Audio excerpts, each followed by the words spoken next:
Hey everyone, this is Michael again, and welcome to the AEW Dynamite review. And tonight's Dynamite was from the Sears Center in Chicago. And tonight on Dynamite we had Chris Jericho's Thanksgiving celebration, as they would call it. We also had Kenny Omega versus Pac. Hangman Adam Page versus MJF for the AEW Dynamite Diamond Ring. If you remember last week, they were the last two in the Dynamite Dozen Battle Royal. We had Cody return in the ring, and the main event we saw Chris Jericho versus Scorpio Sky for the AEW World Championship. But the show, to me, tonight was just a very show. I have to say it was the weakest Dynamite show by far. AEW's just been delivering week after week after week. And tonight, this was not one of their nights that they delivered, in my opinion. Just the show came off as very So, but let's get on with the AEW Dynamite review. So, Dynamite opened up tonight with Chris Jericho's Thanksgiving celebration. So, it ended up kicking off the show. We had Soul Train Jones, a.k.a. Virgil, in the ring. And we had some mascots, on the outside of the ring. They were goofy looking mascots. And in the ring, there was a portrait of the Inner Circle. On the other ramp, we saw a marching band. And Jericho ended up heading to the ring. Crowd was chanting, "Thank you, Jericho." And then Jericho was in the ring. Jericho was on the mic. He ends up telling the crowd to shut up and to get the boos go. He tells them to shut up. Crowd starts booing. And Jericho ends up telling the crowd to look under the chairs for a coupon. And on the coupon, the people will get 50 cents off his t-shirt. And, then Jericho shows off his little bit of the bubbly champagne. And it's announced that he actually has a website for the bubbly. Which, from what I heard, the website ended up crashing, and it has sold out of the champagne. So the website ended up crashing tonight, I guess because of all the people trying to order the champagne and have a little bit of the bubbly. So then Jericho and Soul Train Jones try out the champagne. Then we saw Jericho brings out Santana, Ortiz, Sammy Guevara, and they comes with gifts. And Jericho ends up talking crap about someone in the crowd, rips on someone in the crowd as Santana, Ortiz, and Guevara end up making their way down. Sammy Guevara ends up going to talk. He gets... Sorry about that, but I was saying, Sammy Guevara ended up coming out, gets booed by the crowd. Jericho ends up telling them to shut up, ends up telling the crowd to shut up. And Guevara thanks Jericho, and for that. And Guevara then says that he has a gift for Jericho. and is revealed under a cloth. So Guevara ends up unveiling what was under the cloth, and it is a cardboard cutout of Jericho and Guevara hugging. And I'm like, they were actually hugging too. I was like, what am I watching? This is something you would see on Monday Night Raw. This whole opening, this whole thing, this whole Chris Jericho Thanksgiving celebration is something that you would see on Monday Night Raw. If you've seen it. So Santana and Ortiz, they end up giving gifts to Jericho, and they end up giving him something to help him avoid the flu, and flip-flops and a little bit of the 40, which the crowd was chanting 40. And both Santana and Ortiz put a bandana that had the Puerto Rican flag on it around Jericho's head. And so Jericho ends up wondering, oh, where's Jake Hager? Where is Jake Hager?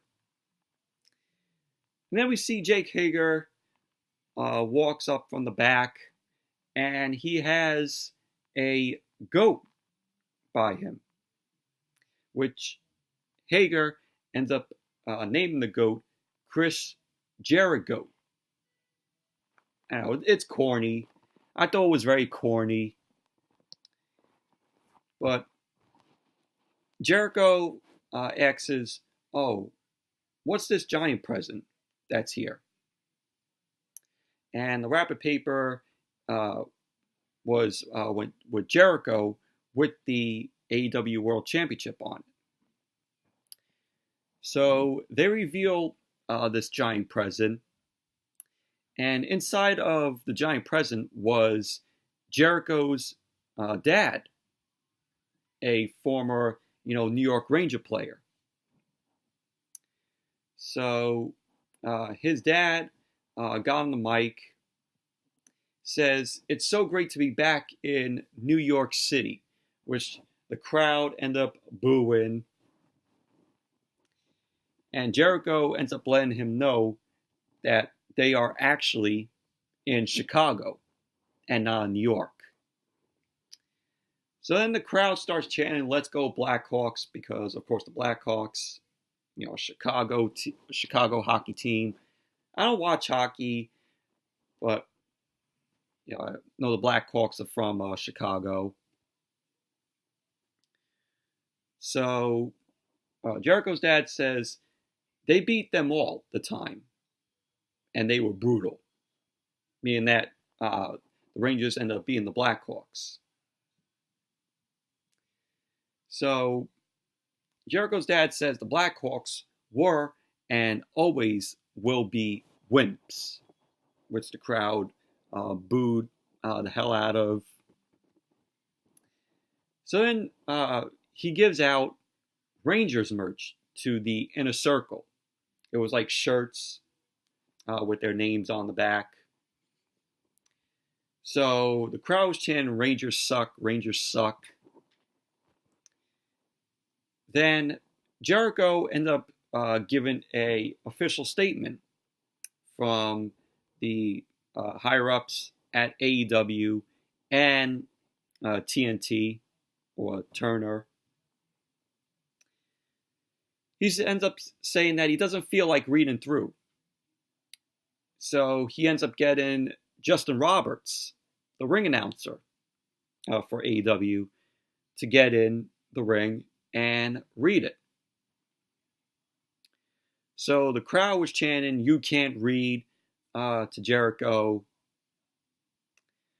Jericho ends up saying to Justin Roberts, he ends up asking him, "What's your name?" And Justin Roberts says his name. And Justin Roberts then reads the thank you about all of Jericho's contributions to AEW. And Jericho ends up saying that he thought it was a nice thank you, but didn't like how the way Justin Roberts read it. So Jericho slaps Justin Roberts, and the Inner Circle then beat him up. So we had Guevara, Santana, Ortiz beat up on Justin Roberts. So then we saw part of the marching band come in. So they end up taking out Santana, Ortiz, and Guevara, Jericho. And the marching band was actually turned out to be SCU. So they ended up clearing the ring, clearing out the Inner Circle. And then SCU ends up taking out Soul Train Jones, a.k.a. Virgil. And that was pretty much how the segment ended. But, I thought it was a very, entertaining, fun segment, even though, there were some corny things here, with Jake Hager naming the GOAT Chris Jericho. And, the people dressed up in the mascots, and the goofy mascots. I'm like, what am I watching here? Like I said, this is something that you would see on Monday Night Raw.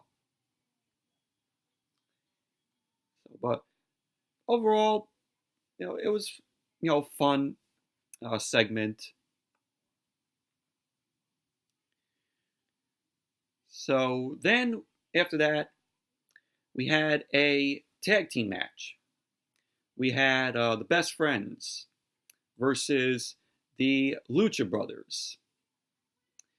And this was a very short tag team match.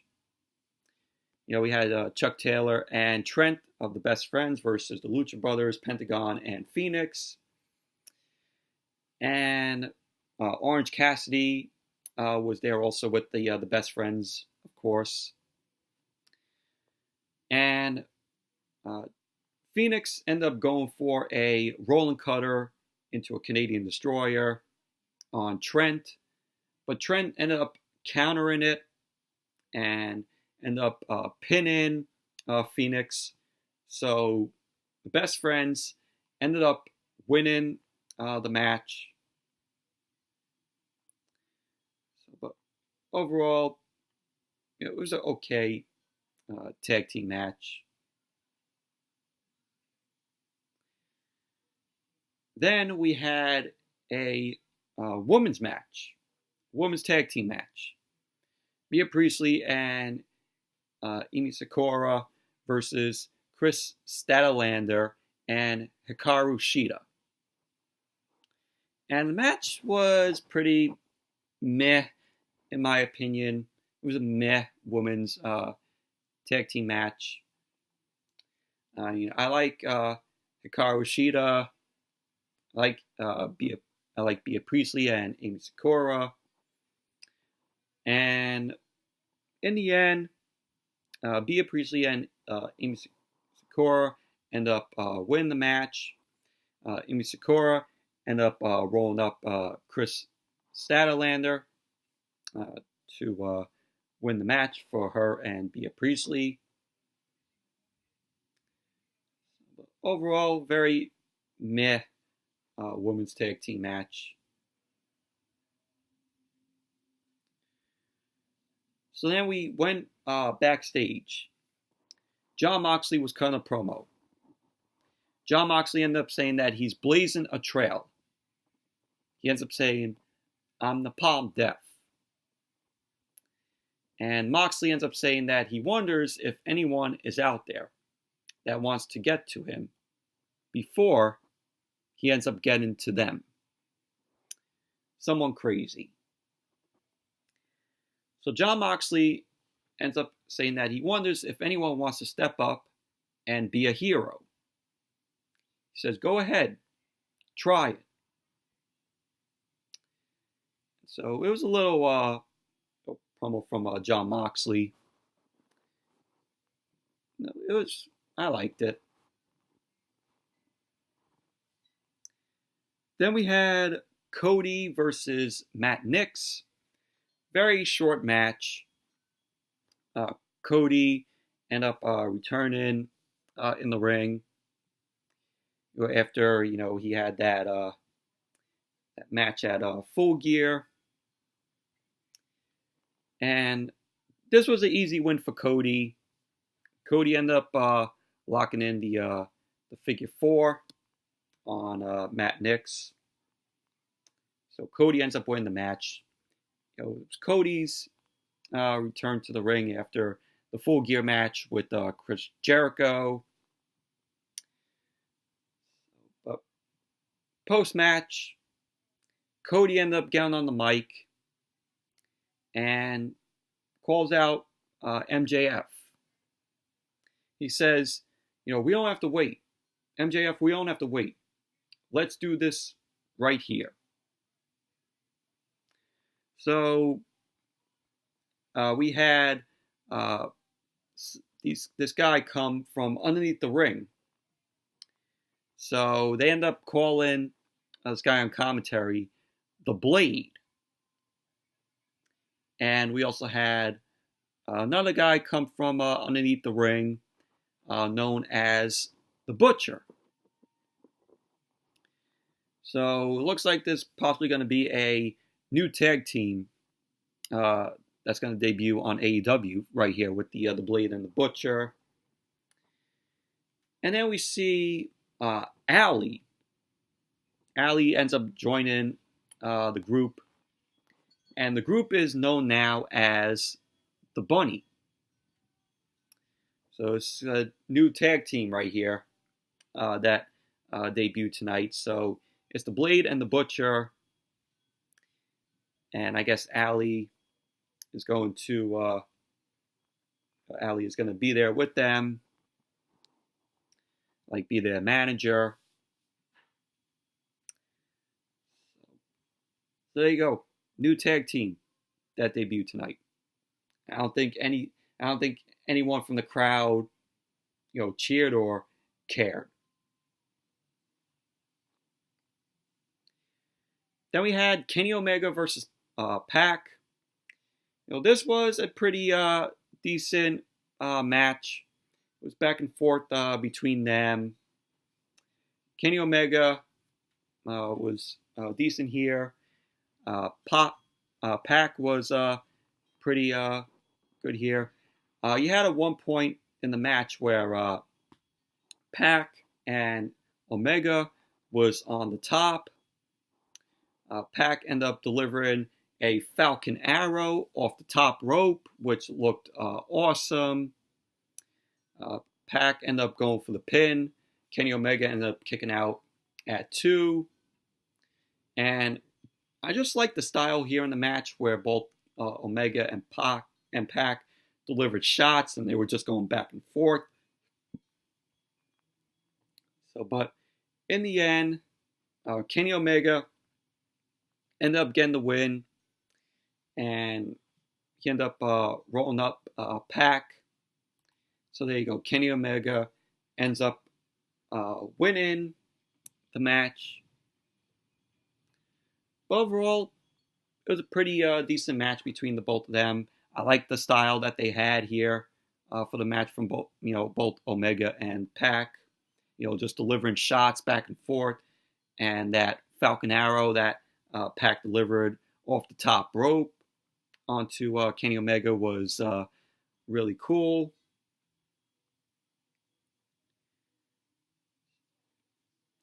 And then we had MJF versus Hangman Adam Page for the AEW Diamond Ring. And, of course, MJF came out with, of course, Wardlow. Wardlow is now managing MJF.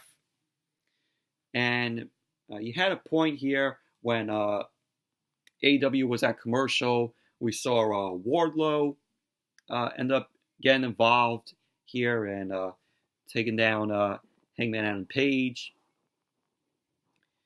There was also another point here in the match where Hangman went to pin MJF, but Wardlow ended up putting MJF's foot on the bottom rope while the referee's back was turned, so the referee didn't see Wardlow put MJF's leg on the bottom rope, and the crowd, didn't really like that, so the crowd was telling the ref, "Oh, throw out Wardlow," because of that.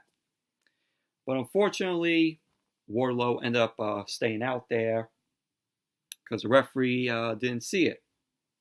The referee didn't see Wardlow put MJF's leg on the bottom rope. But in the end, MJF got the win, hit a double crossroads to Hangman Adam Page.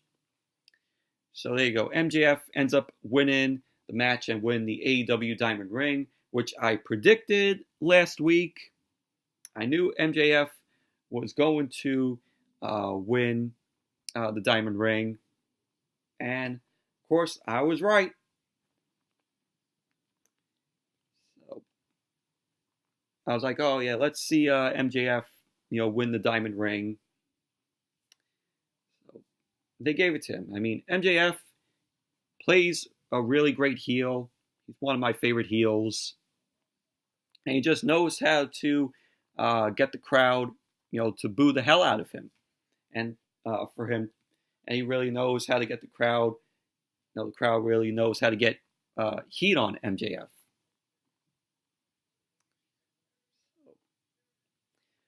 But post-match, DDP, Diamond Dallas Page, he comes out, heads out to the ring to present the Dynamite Diamond Ring to MJF. DDP gets on the mic and says why he's there.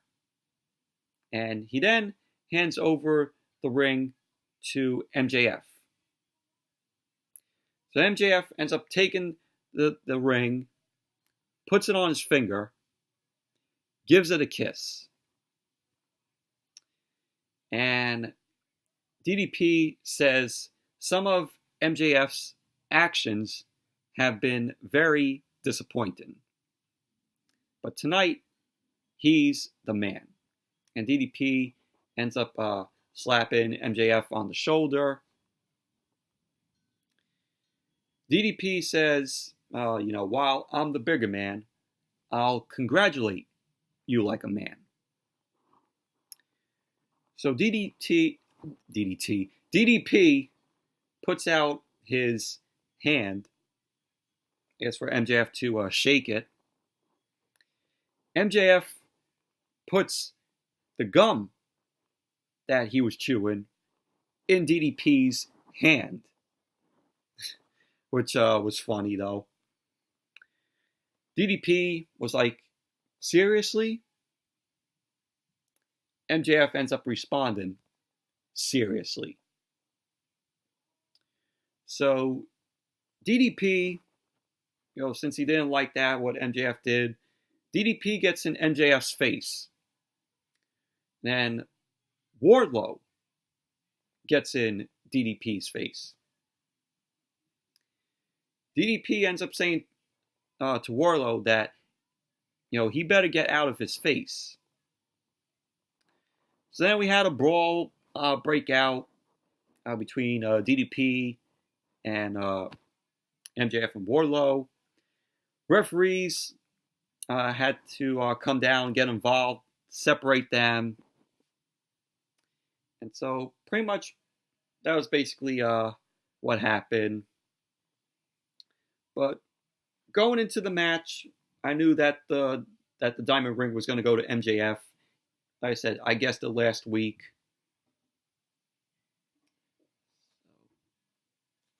There you go. MJF wins the Diamond Ring.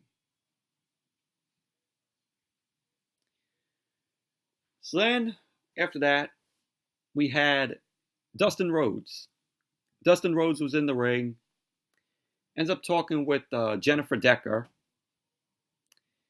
And we had the Inner Circle get in the ring. They end up taking down Dustin. The Young Bucks end up coming down, Matt and Nick Jackson. They end up hitting the double clothesline to it was Santana and Ortiz. Then Nick Jackson comes out. He ends up hitting a double super kick. Well, Matt and Nick Jackson end up hitting a double super kicks. Guevara ends up taking out Matt Jackson. Ends up hitting Dustin Rhodes. But Dustin, Matt, and Nick end up hitting a triple super kick to Guevara.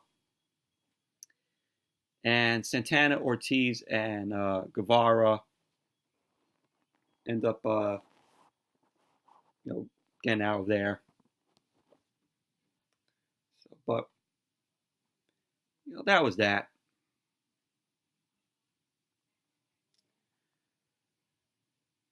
So then we see this guy, the guy from last week, where we saw in the Dark Order, vignette. So the same guy from last week, looks, who was, saw the Dark Order flyer. He was taking a phone number from it.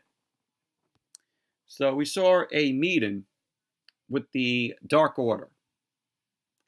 They were talking to a group of people, reaching their full potential in life. Then Evil Uno says, "We are everything. We are one. Are you ready to pledge to the Dark Order?" So that was that. Another Dark Order vignette.